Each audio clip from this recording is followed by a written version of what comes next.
guys, welcome back to the channel. If you're new here, hi, I'm Katelyn, and today I'm going to be talking about Disney resorts. So I've been going to Disney since before I can even remember. I've stayed at a lot of different resorts, and I've stayed at all levels. I've stayed at value, I've stayed at moderate, I've stayed at deluxe. Today I'm going to kind of give you my ideas of which resorts I really like and which resorts I maybe wouldn't stay at again, and maybe give you some kind of tips and tricks for when you're staying for your trip. I'm going to tackle value resorts first. There's the three all-star resorts. There's All-Star Sports, All-Star Music, and All-Star Movies. I've stayed at all three. That's where we mainly stayed when I was growing up, was like All-Star Movies and All-Star Music. I did stay at All-Star Sports, I think once or twice. I mean, value resorts are great, you know? They're a place to lay your head if you're spending a lot of time in the parks and not really at the resort.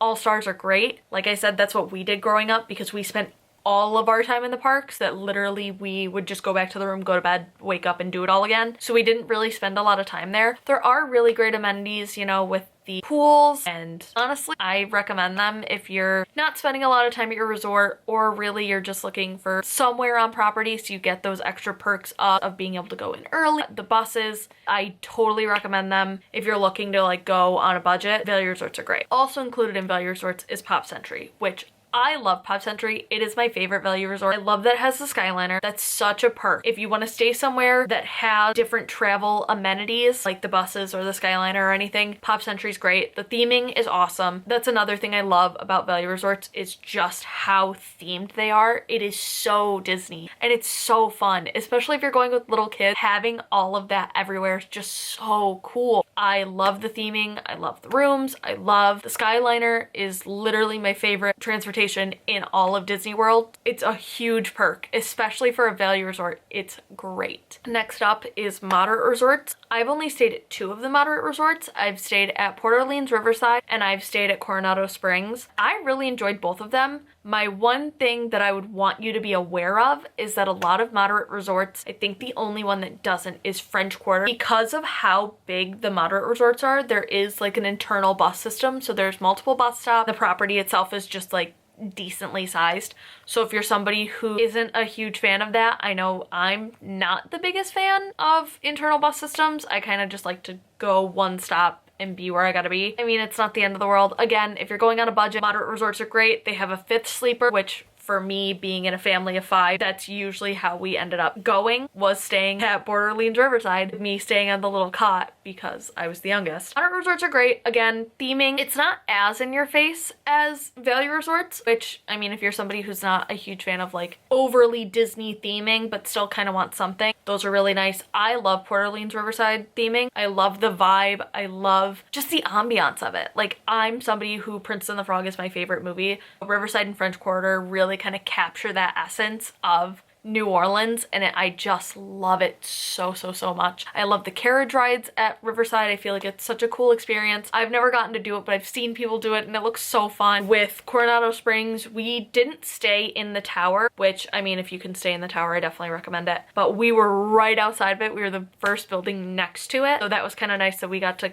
kind of enjoy all the amenities of the tower because of how close we were. Moderate resorts are great. Like I said, one thing I'd be aware of is internal bus systems. If you're somebody like me who kind of just likes to go from point A to point B, it's a little bit of a hassle, but it's not anything to like it's not gonna ruin your trip. They're still totally fine. And then obviously our deluxe resort. There are a lot of deluxe resorts, and I've stayed at a few. I've stayed at Animal Kingdom Lodge, Boardwalk Inn, Grand Floridian this last trip, and Yacht Club. So I've stayed at four of the deluxe resorts, and honestly, like, they are a lot of money. If you're somebody who maybe is planning on spending more of your time at your resort, or is kind of looking for those extra perks of like extended evening hours, being close to a certain park, I'm somebody who Epcot is my favorite park, so I really love Yacht Club and Boardwalk. Being able to just walk into International Gateway and go into Epcot is such a nice perk. I love it so much. Deluxe resorts are great for extended evening hours, and if you're trying to be close to a specific park, or parks, if you're at like Beach Club, Yacht Club, or Boardwalk, because you are within walking distance of both Epcot and Hollywood Studios, which for me is the reason why like Boardwalk, Yacht Club, Beach Club area is one of my favorites, because those are the two parks I go to the most, so it makes the most sense for me to be close to them. I did stay in Grand Floridian my last trip, which was super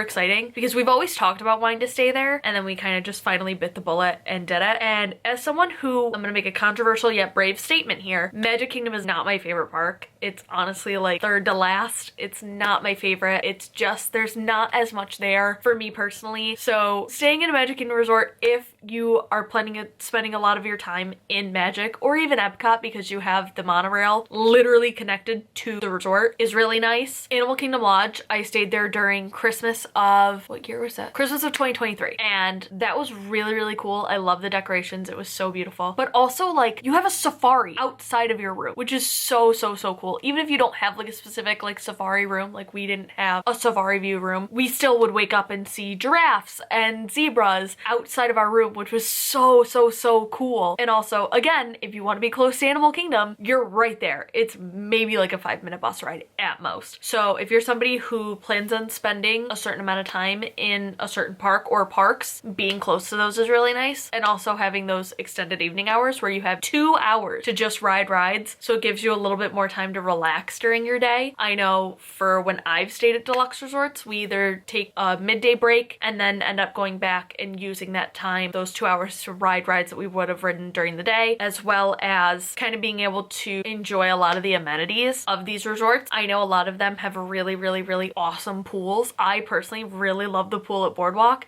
I did the slide when I stayed there and it was so fun. So if you're somebody who plans on spending a lot of time around your resort, I feel like Deluxes are definitely worth the price because there is so much there to do. I'm also somebody who 100% recommends resort hopping. I'm somebody who I always try to stop at French Quarter every time I go to get some Mickey beignets because they're so, so amazing. And also, like, I've gone during Christmas. I love resort hopping during Christmas time, seeing all the different decorations and all the different resorts that maybe you're not staying at but you want to stop by. I just think it's really fun. I love a lot of Disney resorts. I do obviously have like some favorites. I would say if I had to recommend one resort from every category, I would say Pop Century for value, unless you're like a big family. I've personally never stayed at Art of Animation, but if you have a big family, Art of Animation obviously is gonna work better for you. But I would definitely recommend Pop for a value resort. For moderate resorts, I feel like I'd recommend French Quarter. Even though I've never stayed there, I would recommend French Quarter because of how small it is. It's a nice, like, small, moderate resort where you're not gonna have that internal bus system because everything is very close together. A close second in that is Riverside because it's within walking distance of French Quarter, and you also still kind of continue that New Orleans bayou type theme, which I really, really love. I think I would recommend for Deluxe either Boardwalk or Grand Floridian, only because I love the theming of both of them. They're both very like old-timey Victorian type themes, just done a little bit differently,